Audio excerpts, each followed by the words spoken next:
हरि ओम हरि ओम हरि ओम हरि ओम हरि ओम हरि ओम हरि ओम हरि ओम हरि ओम हरि ओम हरि ओम हरि ओम हरि ओम हरि ओम हरि ओम प्रभु हरि हरि बोल।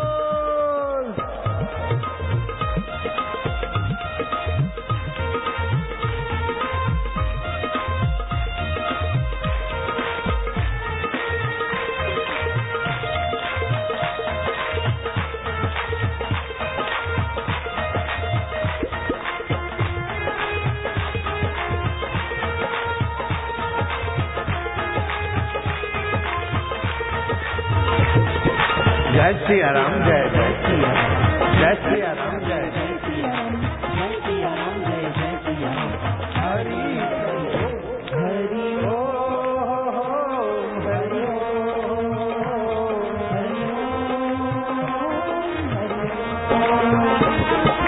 मुनि मनरंजन भय भय भंजन ओम कलिमलहारण भव जगतारण निवारक सब सुखकारक हरि हरि ओम। जो कोई गाए भक्ति पाए हरि ओम। जो कोई गाए मुक्ति पाए हरि हरि ओम। मंगल मंगल नाम हरि हरि ओम। मधुर मधुर नाम हरि हरि ओम। पतित पावन हरि हरि ओम। आनंद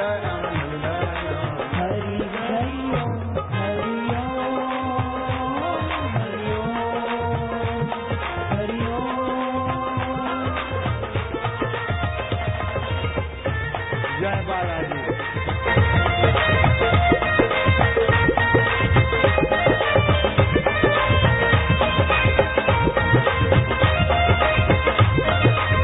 हरि ओम हरि ओम हरि ओम हरि ओम ओम ओम ओम ओम प्रभु जी ओम प्यारे जी ओम आनंद ओम माधुर्य ओम सच्चिदानंद ओम ब्रह्म स्वरूप ओम ओम ओम ओम ओम ओम ओम भक्तों के भगवान श्री जय हो। हरि ओम ओम ओम ओम ओम। नारायण नारायण नारायण। बैठो। बाप रे अभी आज तो चुप रहो, तुम्हारे बाप की जय। चुप रहो। बाप रे रेलगाड़ी तो कितना लंबा लंबा लंबा। अभी आज तो 6 तारीख है, 7 और 8 बीच में है। 51 देश में, पूरे एशिया खंड के 51 देश में किसी को भी कुश्ती करना है तो राजू तोमर उसको चैलेंज करता है। वो राजू तोमर बापू के लिए भागे भागे आएंगे और इधर उनको मैं कुश्ती करवाऊंगा। 51 देश में जो फर्स्ट नंबर, खाली भारत में नहीं, 51 देश में कुश्ती में जो 30 साल का है वो आएगा 8 तारीख को। 9 को उसको मैं कुश्ती करवाऊंगा यहाँ पूरे मैदान। और पड़ोसी बालाजी मंदिर वाले ये वो सब साधुओं को 500-500 रुपया टिकट नहीं, साधु तो फ्री में। 500 रुपया तो क्या, उनको तो 500 दे के प्रणाम करना, टिकट थोड़े लेना साधु। ये सब साधु फ्री में, और ये साधुओं के भगत भी सब फ्री में। हरि ओम हरि ओम। आज जितना लगाड़ी सका एटला વધારી दो। हाँ से समझना। बोले गुप्त सरस्वती को सत्संग से समझना होता है। उस सत्संग की कुछ गुप्त बातें होती, उस सत्संग समझने के लिए ये कुंभ का आयोजन है। और उसमें गुप्त जो सरस्वती जी है उसको समझो तो त्रिवेणी में नहाने का पूर्ण फल होता है। त्रिवेणी त्रिदोष से मुक्त कर देती है, 3 अवस्था से मुक्त कर देती है। जागृत अवस्था, स्वप्न अवस्था, सुषुप्ति अवस्था में जो बंधन और आकर्षण है उससे भी मुक्ति कर देती है। त्रिवेणी का स्नान ऐसा है। जल में स्नान करना अच्छा है, लेकिन जल के स्नान के बाद जैसे भगवान शिव जी पार्वती को वामदेव गुरु के चरणों ले गए थे, दीक्षा दिलाई। वो त्रिवेणी में स्नान करने का रहस्य समझो। शिवजी ने पार्वती को वामदेव गुरु से दीक्षा दिलाई और दीक्षा मूलम जपम सर्वम, दीक्षा मूलम तपम सर्वम। दीक्षा सारे जप तप का मूल है। तो वामदेव गुरु से दीक्षा लेने के बाद पार्वती जी को जो आत्म तत्व की दिव्य अनुभूति हुई, समझो वह गुप्त सरस्वती पार्वती जी ने प्रकट कर ली। गुप्त सरस्वती को पार्वती जी ने आत्मसात कर लिया तो त्रिवेणी हो गई। गंगा ज्ञान प्रधानता है। आत्मा परमात्मा के विचार, रास्ते में विचार की प्रधानता होनी चाहिए। लेकिन अकेले विचार करेगा तो शुष्क बौद्धिक तार्किक हो जाएगा, रूखा जीवन हो जाएगा, तर्क कुतर्क वाला हो जाएगा। यमुना जी भक्ति की प्रतीक है। अकेली भक्ति करेगा तो भाव के गोले में घूमता रहेगा। तो भक्ति भी हो, ज्ञान भी हो, लेकिन साथ साथ में तत्वज्ञान के साथ वो आत्मिक सरस्वती का रस भी जीवन में होना चाहिए। जिसके जीवन में आत्मिक रस नहीं है उसका जीवन नीरस हो जाता है। नीरस जीवन मंदिर में होने के बाद भी रस के लिए किधर का किधर कुछ दाव पेच करता है। भगवान वल्लभाचार्य आत्मिक त्रिवेणी में स्नान कर चुके थे।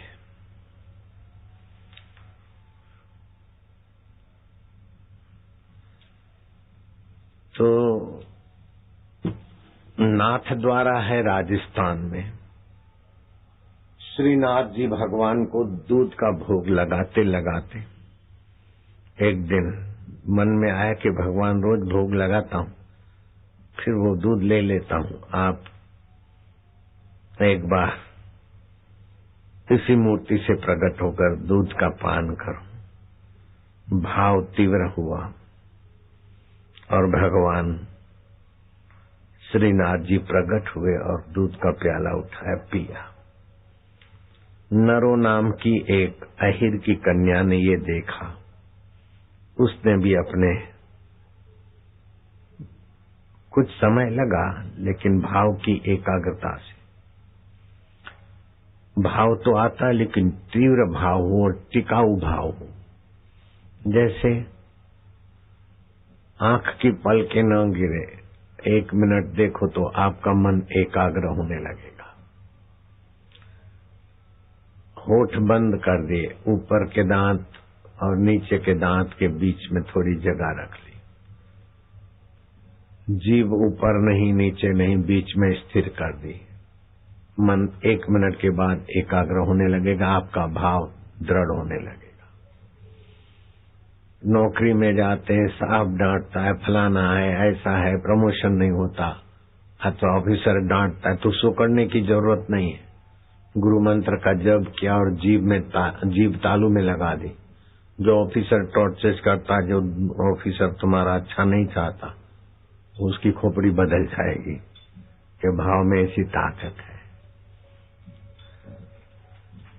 भाव में ऐसी ताकत है कि पत्थर की मूर्ति पत्थर नहीं रहती, भगवान प्रकट कर देती है। भावग्राही जनार्दन न विद्यते लोष्टे काष्ठे पाषाणे च, भावो ही विद्यते देवो। भाव में ही परमात्मा देव विद्यमान रहता है।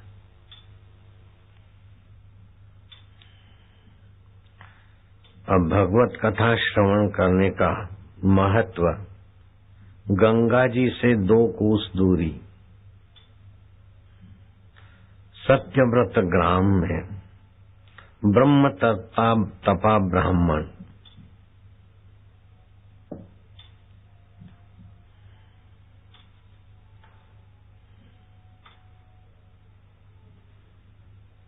जन्मांध दीर्घ तपा से 100 वर्ष तक कथा सुनी। 100 वर्ष की आयुष्य कथा सुनने में लगा दी और गंगा जी कोई जाता आता तो रास्ते में इनके यहाँ कोई बैठता रहता तो उनको प्रेम से आतिथ्य देते, सेवा करते। कोई दो युवक साधु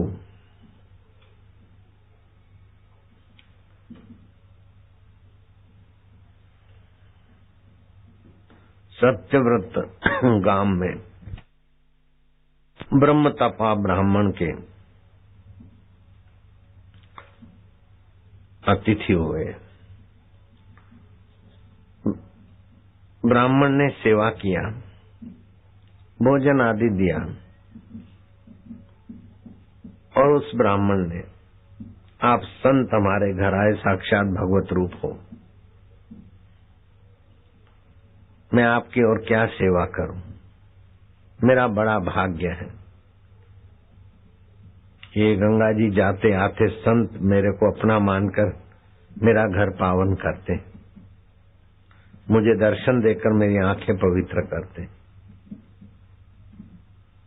और दीर्घ तपाजी महाराज से के चरणों में सत्संग सुनकर मैं तो धन्य धन्य हो जाता हूं। आपकी कोई सेवा हो तो मुझे अपना मानकर कह सकते हो। तब संतों ने पूछा कि हमको कल गंगा जी जाना है। गंगा जी यहां से कितना दूर है? सत्यव्रत ग्राम से गंगा जी बोले दक्षिण के तरफ है और 2 कोस है, ऐसा मैंने सुना है। महाराज, मैं आज तक बाहर की गंगा में स्नान करने नहीं गया हूं, लेकिन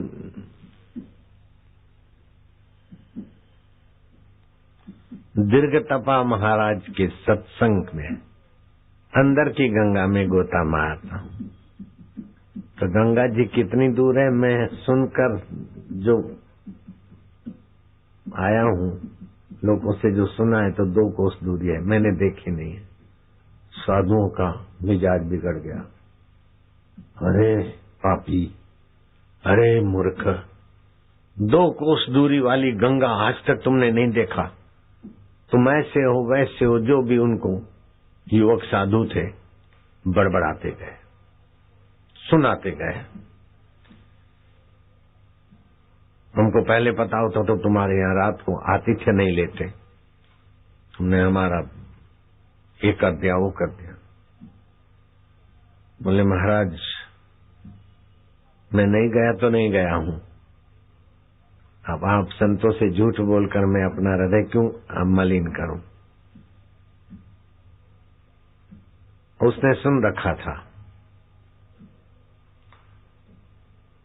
कि 3 प्रकार के तीर्थ होते हैं। स्थावर तीर्थ, जैसे गंगा घाट पे जाओ तो गंगा तीर्थ, पुष्कर जाओ तो पुष्कर तीर्थ, यमुना तट जाओ तो यमुना का तीर्थ, नर्मदा तट जाओ तो नर्मदा तीर्थ, इसको बोलते स्थावर तीर्थ। उसने सुन रखा था, कथा सुनता था सत्संग। दूसरे होते चलते फिरते जंगम तीर्थ, जहां संत जाते हैं वहां तीर्थत्व आ जाता है वातावरण में, अपने हृदय में। तीर्थी कुर्वंती तीर्थानी, शास्त्र बोलते हैं। ऐसे तीर्थ स्वरूप संत जहां भी रहते बैठते, उन वे जहां जाते वहां तीर्थ बन जाता है। भगवान ने भी कहा, ना हम बसामी वैकुंठे योगी नाम हृदय नवा मद भक्ता यत्र गायंती तत्र तिष्ठामि नारदा। जहां मेरे संत और भक्त होते हैं मैं वहीं होता हूं। दूसरे होते हैं जंगम तीर्थ, तो स्थावर तीर्थ से जंगम तीर्थ अल्पकाल में मन बुद्धि को पावन कर देते हैं। स्थावर तीर्थ में तो 3 दिन नहाओ 72 घंटे, तब उसके तीर्थत्व का कुछ झलक विशेष मिलती है, वो भी तीर्थ के नियम पालो तो। लेकिन जंगम तीर्थ 3 दिन क्या, एक बार भी जंगम तीर्थ में आओ बैठो, उठोगे तो बदले हुए जाओगे, कुछ न कुछ रक्त के कण भी बदल जाते। स्थावर तीर्थ तो जल आदि पवित्र भूमि आदि के प्रभाव से होते हैं, लेकिन जंगम तीर्थ तो आत्म परमात्मा के अनुभव से भाव से संपन्न वाणी, अनुभव संपन्न दृष्टि, अनुभव संपन्न आभा मंडल को छू कराने वाली हवा, तो जंगम तीर्थ का बड़ा विशेष प्रभाव माना जाता। तीसरे तीर्थ वो होते हैं जैसे सात्विक आध्यात्मिक तीर्थ कहते हैं। सत्य तीर्थ है, मन की एकाग्रता बड़ा तीर्थ है, सत्य तीर्थ है, तप तीर्थ है, दान तीर्थ है, ब्रह्मचर्य तीर्थ है, क्षमा तीर्थ है, दान तीर्थ है। ये भगवान के जो दैविक गुण है न, वे भी सब तीर्थत्व देते। तो जंगम तीर्थ संत है, स्थावर तीर्थ हरिद्वार, काशी, मथुरा आदि है, प्रयाग आदि। लेकिन सत्य तीर्थ, दया तीर्थ, क्षमा तीर्थ, तप तीर्थ, ये सब आध्यात्मिक तीर्थ। ये उसने सुन रखा था, इसलिए उसको स्थावर तीर्थ में जाने की इच्छा नहीं हुई तो नहीं गया।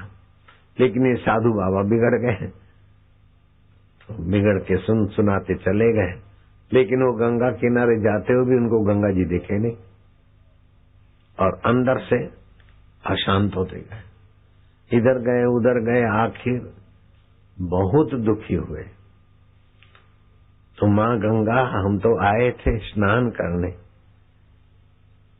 सत्यग्राम के निकट माँ गंगा सत्यग्राम के दक्षिण की ओर बहती है, लेकिन ये सत्यग्राम के ब्राह्मण के पास गए, उससे पूछा दो कोस की दूरी, कई कोस में हम भटक गए।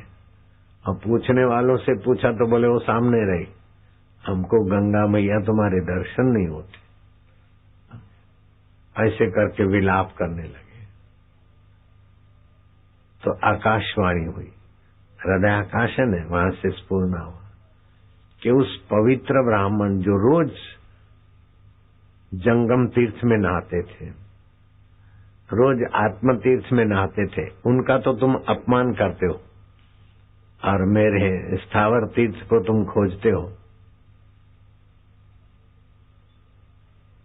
उसमें तो मछलियां भी 24 घंटा रहती,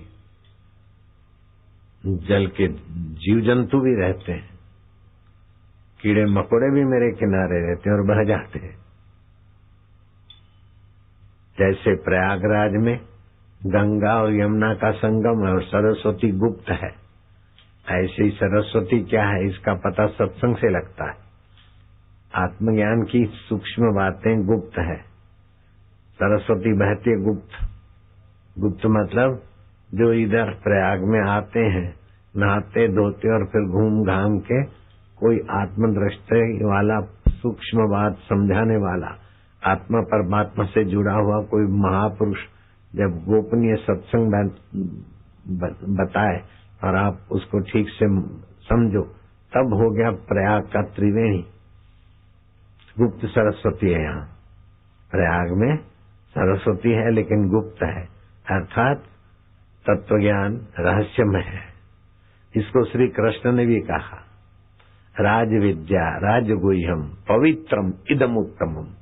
ये राज विद्या है, सभी विद्याओं की राजा है, पवित्र है, धर्ममय है, सुनने में समझने में सरल भी है और प्रत्यक्ष फल देने वाली। ये ऐसी सरस्वती है राज विद्या।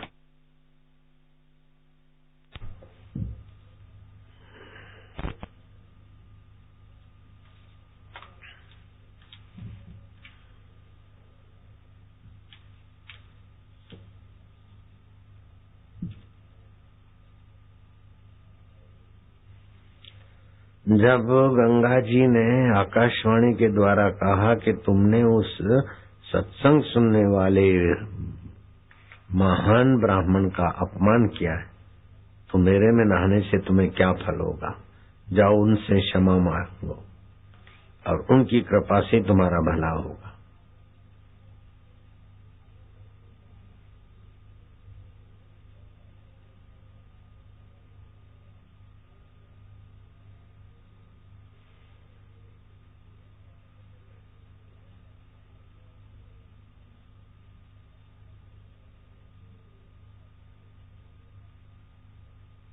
जाओ, देर न करो, ब्राह्मण की प्रदक्षिणा करो, वो सत्संग सुन ले। सत्संग जो सुनता है उतना उसका अपमान करना अथवा सत्संग का महत्व न जानना, ये हाथ में आए हुए फल को फेंकना और फिर फल के लिए भटकने जैसी भूल है। ये वायु पुराण के आधार से मैं सत्संग आपको सुना रहा हूं। पुण्यधामा की प्रशंसा करो। पुण्यधामा गुरु के पास ले गए और 2 वर्ष तक वो दोनों साधुओं को सत्संग श्रवण हुआ। अब गंगा जी में जल पूर्ण और शांति और अंतर की गंगा भी थोड़ा आनंद देने लगी।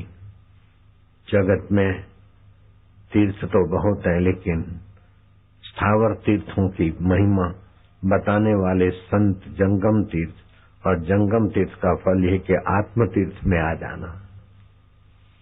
मैं चाहता हूं कि तुमको आत्म तीर्थ का स्वाद दिला दूं। पानी में, गंगा जी में, यमुना जी में गोता मारते हो, थोड़ा शरीर ठंडा होता है, लेकिन शरीर की ठंडकपन के स्वास्थ्य के लिए अच्छा है माघ मास का स्नान, तीर्थ सेवन अच्छा है। लेकिन तीर्थी कुर्वन्ति तीर्थानि, तीर्थ सेवन करने का फल यह है कि जंगम तीर्थ संतों के चरणों में जाकर अपने आत्म तीर्थ में आना चाहिए। भगवान का ये मंगल विधान है कि जगत में लोग प्रारंभ में बाहर के तीर्थ में आए और बाहर के तीर्थ में घूमते घामते अंतर्यामी परमात्मा के तीर्थ में ले जाने वाले संत मिले। कबीर जी ने भी इस बात को अपनी भाषा में कहा, तीर्थ नाए एक फल, संत मिले फल 4, सतगुरु मिले अनंत फल, कहत कबीर विचार। न अंत इति अनंत, जिस फल का अंत न हो वो फल है अनंत। भगवान शिव जी कहते हैं पार्वती उनकी माता धन्य है, उनके पिता धन्य है, उनका कुल गोत्र धन्य है, जिनके हृदय में गुरु भक्ति है, गुरु ज्ञान है। आप बोलना, धन्य माता पिता धन्यो, धन्य माता पिता धन्यो, गोत्रम धन्यम कुलोद्भव, गोत्रम धन्यम कुलोद्भव, धन्या च वसुधा देवी, धन्या च वसुधा देवी, यत्र स्यात् गुरु भक्तः, यत्र स्यात् गुरु भक्तः। उसकी माता धन्य, उसके पिता धन्य, उसका कुल और गोत्र धन्य, जिनके हृदय में गुरु भक्ति है, वे जहाँ बैठते हैं वो भूमि भी धन्य हो जाती है। तो भगवान का जो प्रेम रस है, जल रस में तो शरीर नहाता है, लेकिन जीवात्मा को तो भगवान के प्रेम रस की आवश्यकता है। तो प्रेम रस कैसे मिले? एक तो श्रद्धा हो, तीर्थ में जाने से श्रद्धा जागृत होती, दूसरा सच्चे संत साधुओं का संग मिले, और तीसरा भगवान का भजन करने की रुचि और युक्ति मिल जाए। भजन को क्या बोलते हैं? भजन का क्या मतलब होता है? जोर जोर से माइक में आवाज करना भजन है। कल रात को 11:30 बजे थे, अपने आश्रम के पास तक ये कुंभ का मेला है, पड़ाव है, तो जोर से मंत्र का उच्चारण हो रहा था।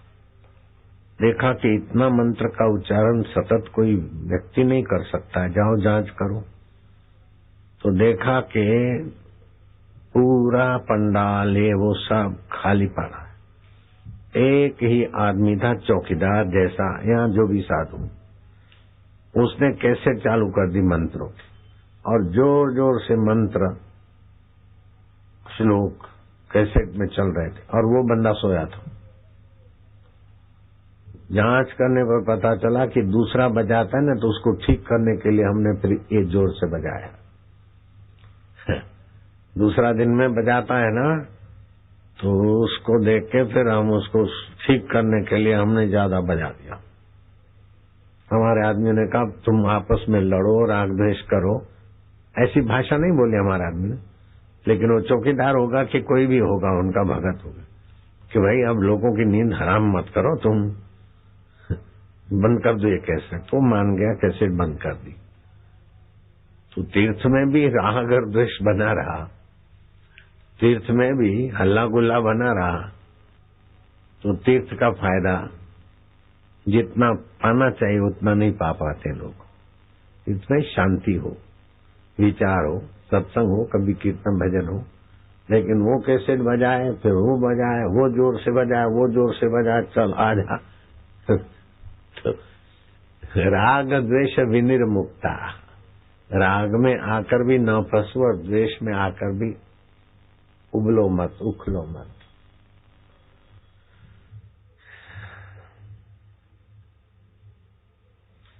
तो जब अनर्थकारी वृत्ति राग द्वेष मिटता जाता है और भगवान में निष्ठा और रुचि और भगवान में प्रीति आसक्ति होती है और भाव दिव्य बनता है, तो प्रेम प्रकट होता है। और प्रेम और परमात्मा दो चीज नहीं होती है। शुद्ध प्रेम नित्य नवीन रस देता है। शांत रस से तो सामर्थ्य आता है, एकाग्रता से सामर्थ्य आता है, लेकिन भगवत प्रेम से और भगवत तत्व ज्ञान से नित्य शांति रहती है, लेकिन भगवत प्रेम से नित्य प्रेम की वृद्धि होती है। कुंभ राशि स्थित भावो तत्रैव च स्थितो गुरु हो, वृंदावने भवेत् कुंभो वैष्णवानाम समागम। ये शास्त्र कहता है कुंभ शब्द की मीमांसा 5 ज्ञान इंद्री, 5 कर्म इंद्री, चित्त तथा मन से की है। इन 12 पर विजय पाने से ही घट कुंभ यानी शरीर का कल्याण हो सकता है। 5 कर्म इंद्री, 5 ज्ञान इंद्री, मन, बुद्धि, ये 12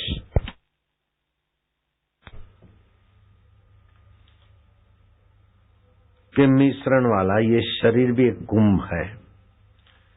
और इस शरीर का ये मन और इंद्रियों का आकर्षण, 5 कर्म इंद्रियों, 5 ज्ञान इंद्रियों का दुरुपयोग बंद हो जाए, मन और बुद्धि का संकीर्णपना बंद हो जाए और अपने आत्मा परमात्मा का ज्ञान और ध्यान में मन और बुद्धि लग जाए, तो समझ लो कि ये शरीर रूपी कुंभ का कल्याण हो गया। बोले देव और असुर अमृत का घड़ा में संघर्ष हुआ, अर्थात दैविक वृत्ति और आसुरिक वृत्तियां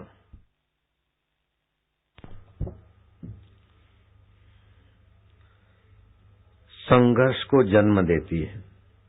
इनके नियंत्रण से ही घट में अमृत उत्पन्न होता है। देव और आसुर वृत्तियां विश्रांत पाए तो आत्मा अमृत प्रकट होता है। ये आध्यात्मिक कुंभ का अर्थ है।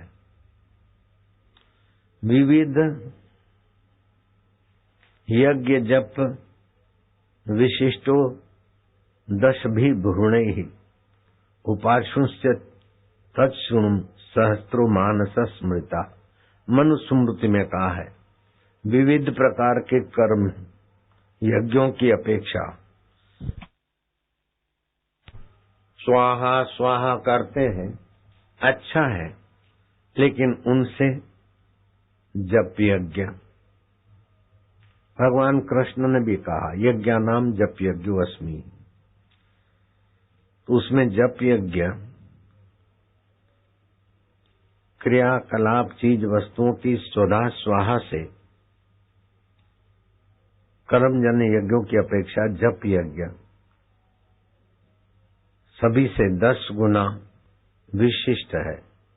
जप यज्ञ से भी देखो, मिलकर भगवान के नाम का उच्चारण करना कीर्तन है, लेकिन अकेले शांत होकर भगवान के नाम का उच्चारण करना उसको जप बोलते हैं, और आहुतियां देना उसको यज्ञ बोलते हैं। फिर भोज यज्ञ भी करो, प्याऊ करो, ये सेवा यज्ञ करो, वो सब ठीक है, लेकिन जप यज्ञ को 10 गुना बताया मनुस्मृति ने। जप यज्ञ में भी होठों से जप करते हो तो यज्ञ से तो 10 गुना है, लेकिन उससे भी 10 गुना अर्थात 100 गुना उन कर्म यज्ञों से उपांशु यज्ञ है, उपांशु जप है। होठ हिले नहीं, लेकिन भगवान नाम कंठ में होता रहे। उपांशु का 100 गुना फल, लेकिन मानस जप कंठ में भी नहीं मन से तो उसका 1000 गुना फल है। और मानस जप के अर्थ में मन तदाकार होकर वृत्ति व्याप्त हो जाए तो उसका जप का फल अनंत गुना हो जाता है। 4 प्रकार के रस हैं, नाक से सुगंधि का भोग, जीभ से स्वाद का भोग, कान से तकत भिना का या वाहवाही का भोग, दूसरी इंद्रियों से काम विकार का भोग, इसको बोलते हैं विषय वासना का भोग। ये विषय वासना का भोग जीव को पराधीन करता है, शक्तिहीन करता है और पाप चेष्टा कपट आदि में गिराता है। इसमें मर्यादा से पति पत्नी से मिले, बच्चे को जन्म दिया अथवा भोजन किया तो स्वास्थ्य के अनुसार वो भोग नहीं, लेकिन मजा लेने के लिए ज्यादा खा लिया, मजा लेने के लिए पति पत्नी का बेकारी कर्म किया, वो सारे भोग पराधीन बनाते, अशांत बनाते, शक्तिहीन बनाते। उसमें संयम जरूरी है। तो एक होता है विषय विकारों का भोग, दूसरा होता है विषय विकारों का भोग रस, दूसरा होता है शांत रस। मिलके बोलो हरि ओम।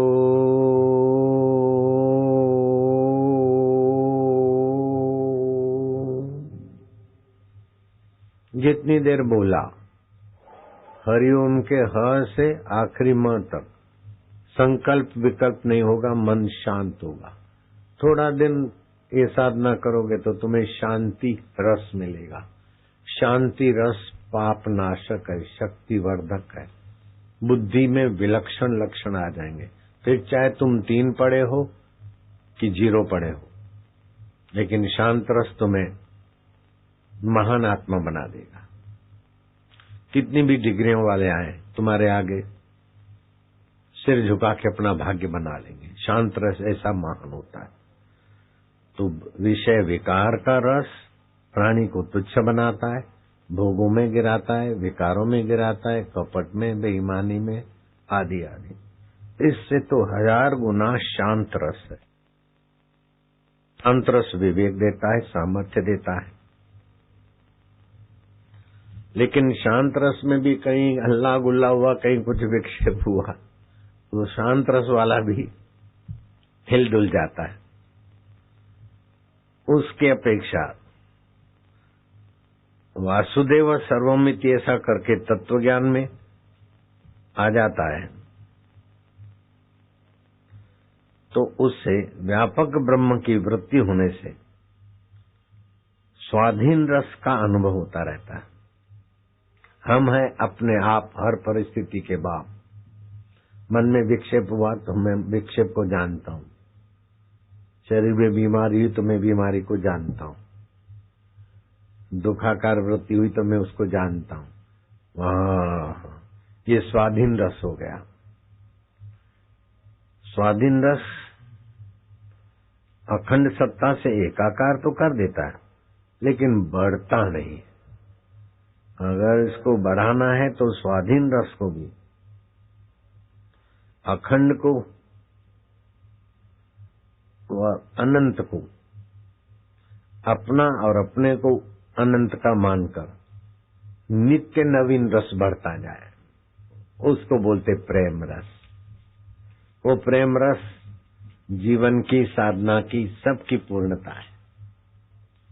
कबीर जी ने कहा इस प्रेम रस के बारे में, प्रेम न खेतों उपजे, ये किसी खेत से पैदा नहीं होता। प्रेम न हाट बिकाए, किसी दुकान पर बिकता नहीं है। कोई सुंदर सुंदरी का प्रेम हो गया, ये प्रेम नहीं है, काम है। मैंने मेरी पसंद कर ली, मैंने मेरा पसंद कर लिया। ये तो कुत्ते कुत्ती भी पसंद कर लेते हाड़ मास के शरीर, फिर काटते रहते और कुत्ती दूसरे कुत्ते के पीछे चल जाती, कुत्ता दूसरी कुत्ती के पीछे पड़ जाता है। लवर लवरियों का प्रेम, कुछ लोग ऐसा बोलते हैं कि शरीर के स्वरूप, लावण्य, सौंदर्य को देखकर या रुपया पैसा देखकर जो प्रेम, अब क्या बोले ये शब्द, कोई मोर तोड़ के बोलेंगे, लो बापू ने फिर निशाना बनाया उनको। मेरे को बताते कि बापू जी चैनल हो गए बहुत और खबर इतनी है नहीं, तो कुछ का कुछ प्रसिद्ध आदमी का दिए के ढोल बजाते रहे, गुजारा करते रहे बेचारे। उल्टी सीधी खबरें बनाते रहते। बापू जी इनका तो धंधा ही ऐसा है। मैं कह जो भी हो, बात कुछ होए नहीं, ऐसे हुआ गवा बना देते। बापू ने उसको लात मार दी, बापू ने उसको फेंट मार दी, बापू ने ये कर दिया, बापू ने वो कर दिया। क्योंकि बापू आजकल तुम्हारा नाम बड़ा मशहूर है, तुम्हारे नाम से कुछ भी खबर छपती तो लोग पढ़ते, तो उनकी फिर टीआरपी बढ़ती है। अपने भक्तों को बोल दो कि ऐसी बातें सुने नहीं, पढ़े नहीं, अपने आप ये सीधे हो जाएंगे। ऐसा भी लोग बोलते हैं। नारायण हरि हरि ओम हरि। हम तो चाहते हैं सब आनंद में रहे, सब मजे में, लेकिन वो सब का जो आत्मा है प्रेम रस, उसका महत्व नहीं है तो विषय विकारों में खींचातानी होती रहती, तनाव है, झूठ कपट, अल्लाह गुल्ला सब। तो इस प्रेम रस को पाने के लिए मैं भगवान का हूँ, भगवान मेरे है, ऐसा करके जो साधन करता है और भगवान के उस पवित्र नाम का गुंजन करता है, तो बच्चों को वो प्रेम रस दिलाना शुरू करो, क्योंकि बड़ों की अपेक्षा बच्चों को प्रेम रस सहज में मिलेगा। बच्चे वैसे ही प्रेमी होते हैं, निर्दोष बच्चे। तो तुम भले दादा हो, नानी हो, बाप हो, लेकिन मेरे आगे तो तुम भी साधक हो, बच्चे हो। 12 साल का अष्टावकर, 80-90 साल के जनक। अष्टावकर बोलते पुत्र जनक, तो बाप लगते। गुरु आत्मा को पाए हुए तो वैसे ही बाप के बाप लगते। तो तुम मेरे आगे बच्चे हो, ऐसा मानकर मैं तुमको सिखाता हूँ, और तुम्हारे आगे जो बच्चे हैं तुम उनको सिखाओ क्या करना है। देखो बच्चों को इकट्ठा करो, अपने 2-3 बच्चे घर के होंगे, अड़ोस पड़ोस के 2-4 बच्चों को इकट्ठा करो। देखो बेटे, एक होता है निर्माण और दूसरी होती है खोज। सुन रहे हो बेटे? क्या होता है? एक होता है, बोलो तो, निर्माण, और दूसरी क्या होती है? खोज। तो निर्माण उसका होता है जो पहले नहीं था, ठीक है ना बेटे? जो नहीं था उसका निर्माण होगा। समझ रहे हो बबलू? अच्छा शाबाश, बुद्धि बढ़ेगी। खोज उसकी होती जो पहले था। तो ओमकार मंत्र की खोज की भगवान नारायण ने। ब्रह्मा जी ने सृष्टि का निर्माण किया और भगवान नारायण के से नाभि से ब्रह्मा जी प्रकट हुए, शास्त्र वचन है। इसमें संदेह नहीं करना चाहिए कि सब हो सकता है, लेकिन भगवान नारायण ने ओमकार मंत्र प्रकट नहीं किया ब्रह्मा जी के नाई, अथवा ब्रह्मा जी ने सृष्टि बनाई। ऐसा ओमकार मंत्र की भगवान ने खोज की, इसलिए भगवान ओमकार मंत्र के ऋषि कहे जाते। भगवान नारायण ओमकार मंत्र के ऋषि है, और ये ओमकार मंत्र की छंद है गायत्री। इसके 22,000 श्लोक है महिमा वाले। ओमकार मंत्र की महिमा अद्भुत है। ओमकार मंत्र जब करने से पेट की खराबियां तो भागती, दिमाग की कमजोरी भागती है, लीवर ठीक होती है, लेकिन ओमकार की विधिवत थोड़ी साधना करने से भाग्य की रेखाएं भी बदल जाती। पढ़ाई लिखाई में जो एकदम ढीले ढपले बोंदू है न, वे भी अच्छे होशियार हो जाते। तो बच्चे देखो, बापू ने जो बताया न, उसका फायदा तुम लोग लो। आओ बैठो, कमर सीधी, गर्दन सीधी, प्रतिज्ञा करो। अथ ओमकार मंत्र।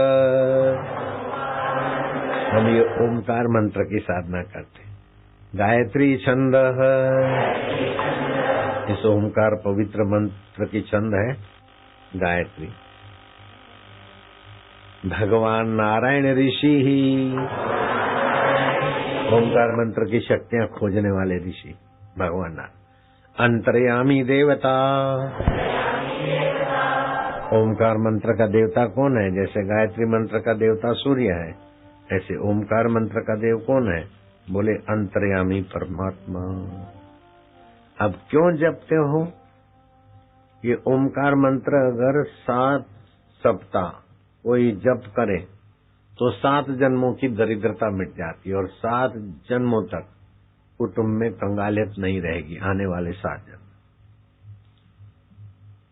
ये ओमकार मंत्र 120 माला जप करे और नीच कर्म का त्याग करे तो मनचाहा भगवान प्रकट हो जाएगा 1 साल के अंदर। अगर मनचाहा भगवान नहीं चाहिए तो वास्तविक भगवान जिससे प्रकट होते हैं उस वास्तविक तत्व का साक्षात्कार भी गुरु करा सकते हैं। करना चाहो तो तत्परता हो। छल छिद्र कपट से मुझे करना है तो नहीं होता। सच्चाई से कलंकी अवतार होने वाला है, छल छिद्र करके लोगों को ठगे, उनको तो क्या होगा। तो बच्चों को इसकी महिमा समझाओ, फिर कारपेट बिछाओ अथवा तो कंबल बिछाओ या प्लास्टिक बिछाओ, ऐसी बिछा दो कि विद्युत का कुचालक आसन, क्योंकि ये जब करने से आध्यात्मिक बिजली पैदा होगी, आध्यात्मिक ओरा। अगर आसन सादा सूदा है तो वो आध्यात्मिक ओरा धरती में चली जाएगी, अर्थिंग में। तो क्या करना है लाले? दोनों कान में उंगली डालोगे, लाले लालिया, और लंबा श्वास खींचो। ओम परमात्मा ने नमः। मैं भगवान का हूँ, भगवान मेरे हैं। मैं भगवान का पवित्र नाम कंठ से गुंजाऊंगा, बुद्धि शक्ति, और भगवान की प्रीति के लिए जपूंगा। मेरे साथ करना बेटिया, ओठ बंद, कंठ से प्यार से करना, आगे पीछे मत होना।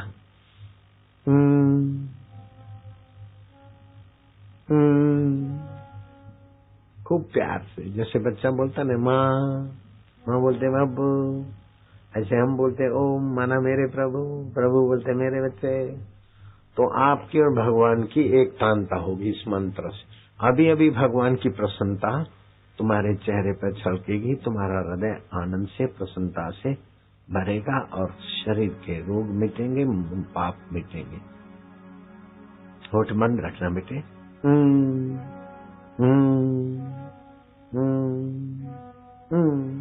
दूसरी बार सांस लो, गहरा लो, गहरा।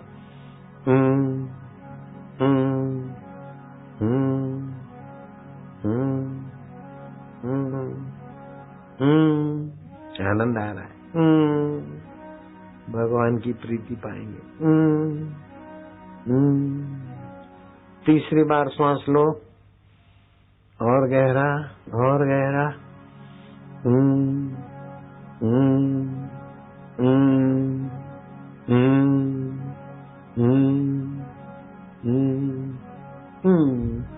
चौथी बार सांस लो, लो लो, और गहरा लो, चौथी बार।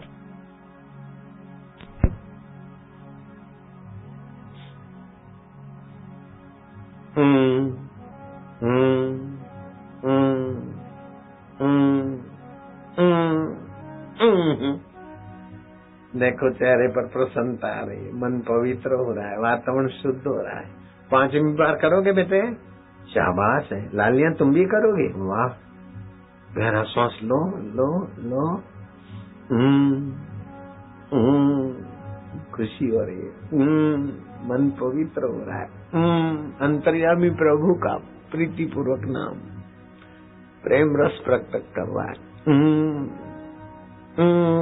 विकारों का रस, शांति का रस, अखंड रस, इन सब से विलक्षण है प्रभु प्रेम रस। 6ठी बार, शाबाश। मैं भगवान का हूँ, भगवान मेरे है, और ओम स्वरूप अंतर्यामी प्रभु का नाम है, और नित्य नवीन रस प्रकट करने वाला मेरा प्रभु का पावन नाम। खुशी हो रही है, प्रेम रस जागृत होगा, भगवान की दया। 7वीं बार कर लोगे? शाबाश है। कान में से उंगली नहीं निकालना, ऐसे हाथ रखना।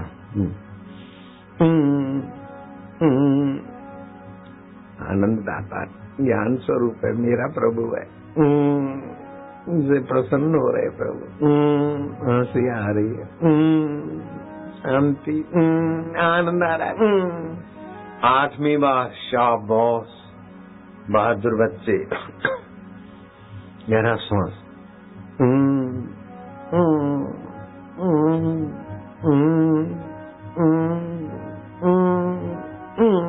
9वीं बार।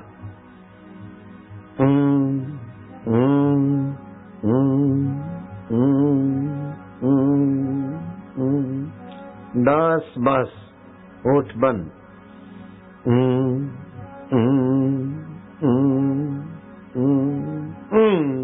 आनंद। अच्छा लगा ना बेटे? और रोज सुबह 2 बार लंबा श्वास लेकर कंठ की साधना करोगे ना, गजब की याद शक्ति बढ़ेगी। और जरा जरा बात में चिढ़ जाना, जरा जरा बात में डर जाना, ये बच्चों की कमजोरी दूर हो जाएगी। बच्चे होते हुए भी बड़े तुम बुजुर्गों जैसे बुद्धिमान बनोगे। लंबा श्वास लो तो मेरे साथ मिलके करो। ये 2 बार करके फिर ध्यान भजन करें तो ध्यान भजन 10 गुना प्रभावशाली होगा।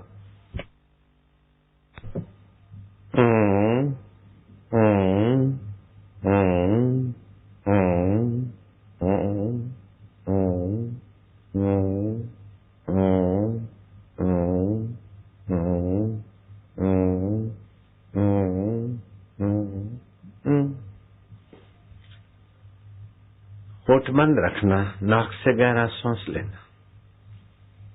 लो लो और लो, और थोड़ा। जितना अधिक सांस भरोगे उतने फेफड़ों के बंद छिद्र खुलेंगे। लालिया, रोग प्रतिकारक शक्ति बढ़ेगी। और गहरा।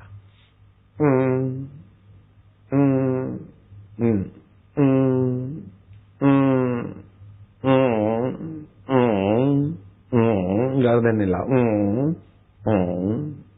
बस अब होठों में जपते जाओ। ओम ओम परमात्मा ने नमः। ओम ओम आनंददाता।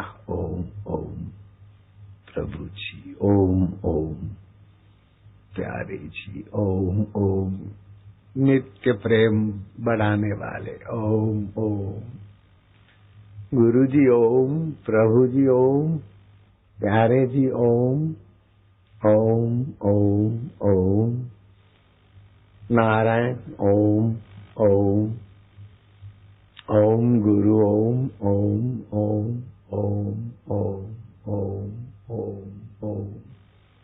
2-3 मिनट होठों से जपो और एक टक देखते जाओ।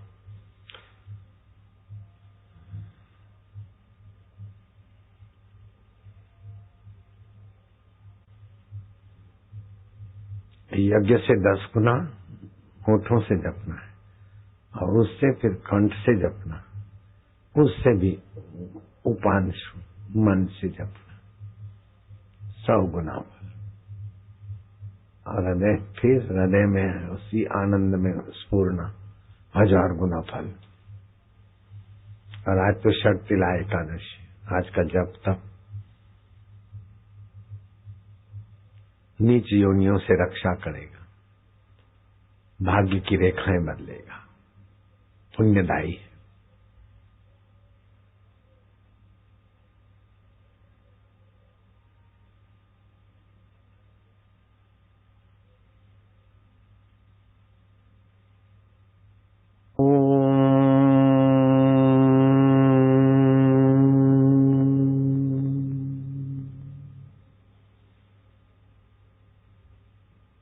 मधुर शांति, गहरी शांति, शांत रस, प्रभु का प्रेम रस। एक टक देखते जाओगे ना, कभी कभी गुरु जी की मूर्ति से भगवान गुरु जी प्रकट होंगे, कभी अंतर्धान होंगे, कभी अंदर से कैसा कैसा होगा। बड़ी विलक्षण अनुभूतियां होती है आदि दैविक जगत में। आनंद है।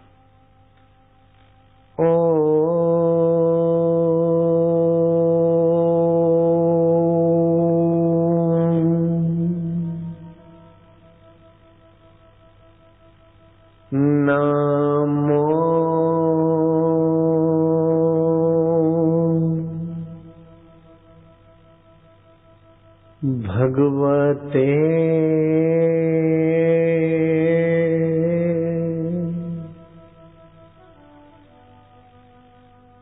वासुदेवा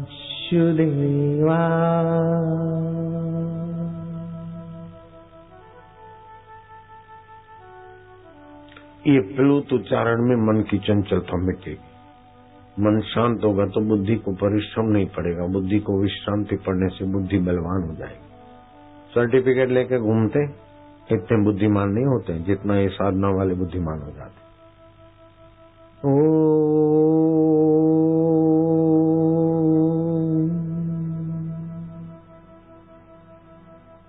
नमो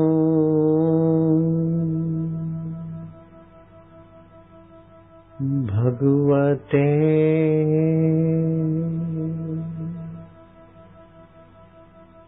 वासुदेवा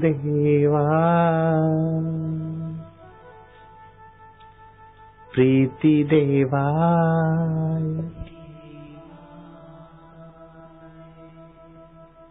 माधुर्यदेवा मम देवा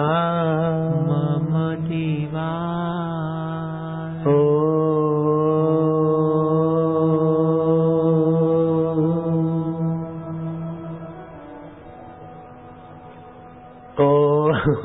हंसी आई, प्रसन्नता हो रही है।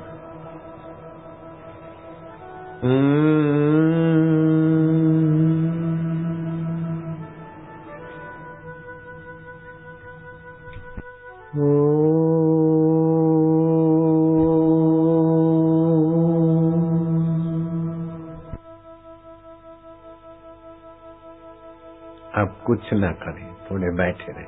ध्यान भजन करके तुरंत नहीं उठना चाहिए। जैसे दूध में दही डालते ना, कि तुरंत दही नहीं बनता, थोड़ा रखना। ऐसे शांति को थोड़ा गहरा उतरने में सत्संग सुना, उसका विचार करो कि सुख आता है चला जाता है, दुख आता है चला जाता है, लेकिन मैं दुखी हूँ, मैं सुखी हूँ, ये बेवकूफी बनाकर जीव तुच्छ हो जाते।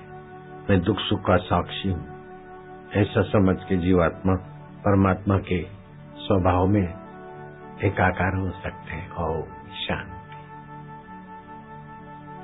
इस शरीर में 7 मुख्य केंद्र है, कंठे पंचम केंद्र है, और जहाँ तिलक करते हैं ललाटी 6ठा केंद्र है।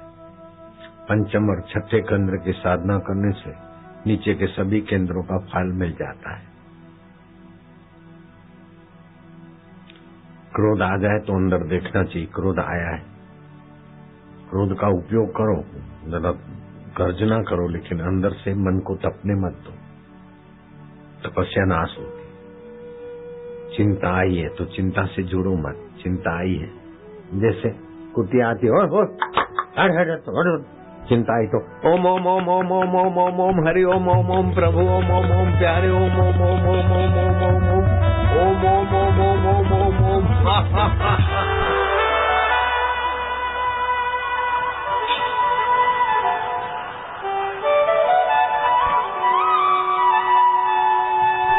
तो मन में ये बड़ा भारी गुण है। जिस समय सुख होता है उस समय दुख नहीं टिक सकता। एक साथ सुख और दुख नहीं रहता। जब भी दुख आए तो आप उसका सदुपयोग करो। दुख आया है तो चलो, मैं दुखी हूं ये सोचना मूर्खों का काम।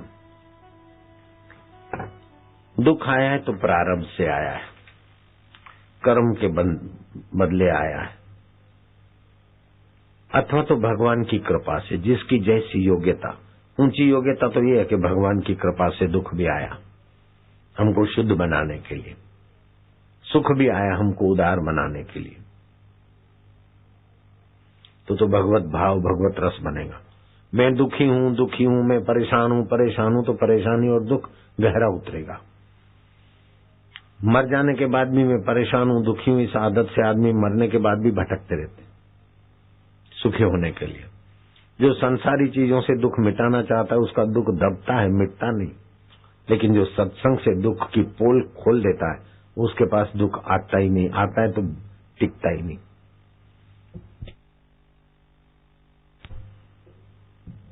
जो सुख को भोगता है वो खोखला हो जाता है, लेकिन जो सुख का सदुपयोग करता है, सुखद अवस्था में ध्यान भजन करके आत्मानंद पाता है और दूसरों के हित में सुख का उपयोग करता है, उसका सुख सुख नहीं रहता, उसका सुख आनंद स्वरूप, नित्य प्रेम स्वरूप, परमात्मा रस बन जाता है। लाखों सुखी आदमी उसके आगे बबलू हो जाते, ऐसे प्रेमी संत होते। जो अगले पूनम ये अपना शिवरात्रि 14 जनवरी से 17 जनवरी के सत्संग में नहीं आए थे, अभी आए, वे हाथ ऊपर करो। ठीक, हाथ नीचे करो। उनको दिखाओ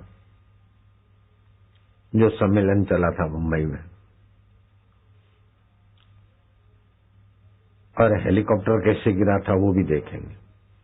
और उसके पहले दिव्य प्रेरणा पुस्तक, उसमें एक मंत्र लिखा है, युवाधन पुस्तक में। उस मंत्र को जप करके दूध में देखोगे और वो दूध पियोगे तो बुद्धि बढ़ेगी, बल बढ़ेगा। मातृपितृ पूजन दिवस कैसे मनाए, ये पुस्तक। सर्वधर्म समान कैसे हैं, ये पुस्तक।